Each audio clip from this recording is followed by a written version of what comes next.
Greetings, Ben Murray here with another edition of SaaS Metrics School. Hope you're doing well. So today, final part four of the part four series of the foundation of CAC, one of my recent blog posts. And we've got to get that initial foundation correct. Otherwise, all our sales and marketing efficiency metrics will be off in pillar 5 of my SaaS Metrics Framework. So today, covering two final topics, PLG and SLG Impact on CAC, and then CAC segmentation. So I like to say that CAC stops at the time of sale.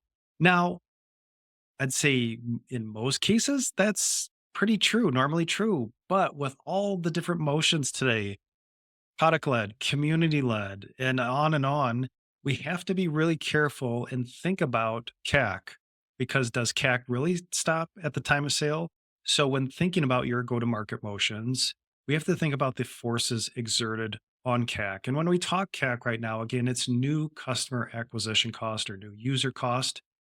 And we have to think about what forces are exerted to acquire that customer and the impact on our CAC. Now, think about PLG motion, where post sign up, we may be expecting, in this case, expansion, but should that be considered part of that initial CAC when we're thinking about CAC payback, cost of ARR, LTV to CAC? So we've got to consider, when does CAC stop based on your go to market motion?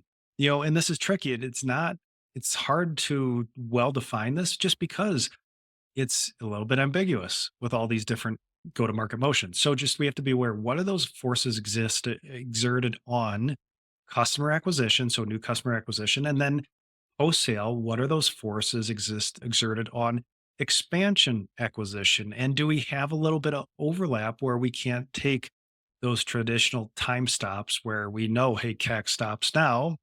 So we have to be aware of the go-to-market motion on our CAC number.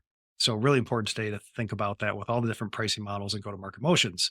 And next, CAC segmentation, a little bit easier, but also very important to consider, because we can't just take aggregate metrics.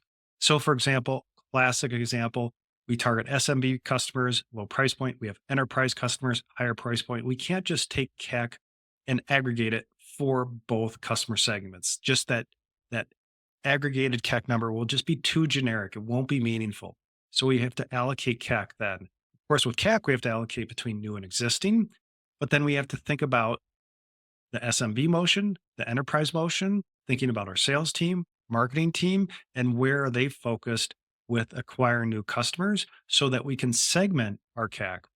Because often we want to calculate all the sales and marketing efficiency metrics by so many different segments, but what usually holds us up is the expense side. The revenue, usually we can figure out where that revenue is coming from and really highly segment our revenue side.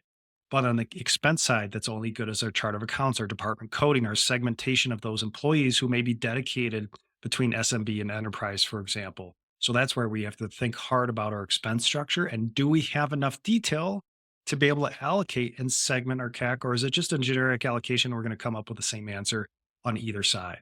So CAC segmentation, really important. Just like other metrics, we have to segment those SaaS metrics, especially CAC. So today, part 4 of 4 with the foundation of CAC series. It's so important to get that initial gross CAC expense correct, that then flows into our unit CAC cost, and then flows into CAC payback, cost of ARR, LTV to CAC, dollar-based CAC payback period. So a lot going on in pillar 5 of my 5-pillar SaaS metrics framework. So if you enjoy these episodes, love a 5-star rating, review, and we'll talk next time.